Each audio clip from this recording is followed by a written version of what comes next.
भी कोई शुभ कार्य किया जाता है तो सबसे पहले भगवान गणेश के समक्ष जाकर उनका पूजन किया जाता है और प्रार्थना करी जाती है कि कार्य में सफलता हासिल हो। देश में जगह जगह गणेश पंडालों में गणपति की विशाल प्रतिमा स्थापित हो चुकी है और 10 दिनों तक लगातार सिद्धिदाता और विघ्नहर्ता की उपासना करी जाएगी। भगवान गणेश की सभी देवी देवताओं में सबसे पहले पूजा करी जाती है, तो हम भी गणेश जी की जय बोलते हुए अपने आज के व्लॉग की शुरुआत करते हैं। और हाँ दोस्तों, यदि आपने हमारा चैनल अभी तक सब्सक्राइब नहीं किया है तो जल्दी ही कर दें। तो बढ़ते हैं आगे। गणेश जी का स्वरूप अत्यंत मनमोहक और मंत्र मुग्ध करने वाला है। हाथी के सिर वाले प्यारे से गोल मटोल बालक जैसे शरीर वाले भगवान गणेश इतिहास में लाखों लोगों के दिलों में भक्ति और प्रेम की प्रेरणा देते आए हैं। उनके अंग अंग में आशीर्वाद और वरदान निर्लिप्त हैं, तभी तो वो शुभता के देव कहलाते हैं।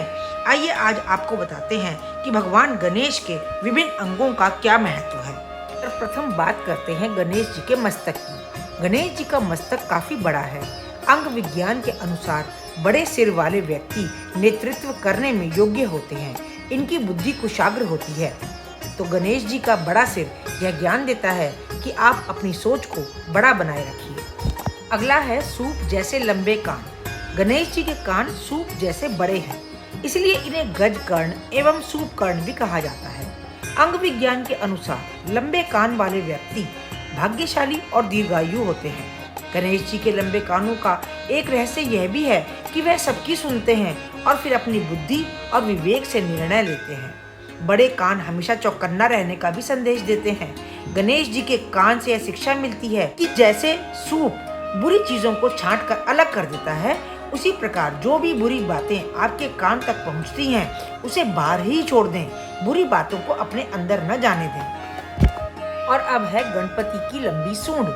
गणपति जी की सूंड हमेशा हिलती डुलती रहती है, जो उनके हर पल सक्रिय रहने का संकेत देती है। यह हमें ज्ञान देती है कि जीवन में सदैव सक्रिय रहना चाहिए। जो व्यक्ति ऐसा करता है उसे कभी दुख और गरीबी का सामना नहीं करना पड़ता। शास्त्रों में भी सूंड की दिशा का भी अलग अलग महत्व बताया गया है।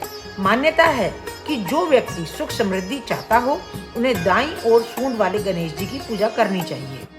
आगे है दांत। गणेश जी के 2 दांत हैं, एक अखंड और दूसरा खंडित। अखंड दांत श्रद्धा का प्रतीक है, यानी श्रद्धा सदैव अखंड रहनी चाहिए, जबकि उनका खंडित दांत बुद्धि का प्रतीक माना जाता है। भगवान गणेश और परशुराम की एक बार लड़ाई हुई थी, जिसमें परशुराम जी ने अपने फरसे से गणपति जी का एक दांत काट दिया था। बाद में गणपति जी ने इसी दांत से पूरी महाभारत लिख दी थी। इसका मतलब यह हुआ कि एक बार बुद्धि भले ही भ्रमित हो जाए, लेकिन श्रद्धा कभी डगमगानी नहीं चाहिए। अगला है भगवान का शस्त्र। शास्त्रों के अनुसार भगवान गणेश का शस्त्र कुल्हाड़ी है, जो इस बात को दर्शाती है कि वह सभी बंधनों से मुक्त है। अगर मनुष्य चाहे तो वह क्रोध, लालसा, लालच, बुराइयों को जड़ से काट कर फेंक सकता है।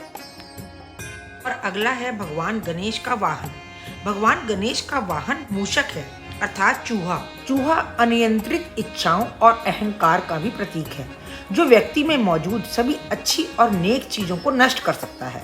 भगवान गणेश के पैरों के पास बैठा हुआ चूहा लड्डुओं को निहारता हुआ यह दर्शाता है कि शुद्ध या नियंत्रित इच्छाओं के साथ व्यक्ति सांसारिक चीजों के प्रति प्रभावित हुए बिना भी दुनिया में रह सकता है। भगवान गणेश की 4 भुजाएं सूक्ष्म शरीर की 4 आंतरिक विशेषताओं का प्रतिनिधित्व करती हैं, अर्थात मन, बुद्धि, अहंकार और वातानुकूलित विवेक। भगवान गणेश शुद्ध चेतना, आत्मा का प्रतिनिधित्व करते हैं, जो इन 4 विशेषताओं को हमारे अंदर कार्य करने के लिए सक्षम बनाती है। अगला है भगवान गणेश का बड़ा पेट। विशाल पेट बताता है कि हर अच्छी और बुरी बात को पेट में ही रखकर हजम कर लें, लड़ाई झगड़ा कलेश न फैलाएं। और अंत में आता है गणेश जी का प्रिय भोग मोदक। उनके संदेश के अनुसार खाद्य पदार्थ सिर्फ सुस्वाद ही नहीं होना चाहिए, बल्कि सहज उपलब्ध और सुपाच्य भी होना चाहिए। इसके अतिरिक्त उनके 4 हाथ अलग अलग मुद्रा में नजर आते हैं। इनमें से एक वर मुद्रा में है और शेष 3 पाश, अंकुश और मोदक धारण किए रखते हैं। गणपति को रक्त चंदन का तिलक प्रिय है। आपकी जानकारी के लिए एक महत्वपूर्ण बात यह है कि गणेश जी को हमेशा दूर्वा चढ़ाई जाती है, तुलसी जी नहीं। गणपति को अर्पित करे जाने वाली दूर्वा हमेशा कोमल होनी चाहिए।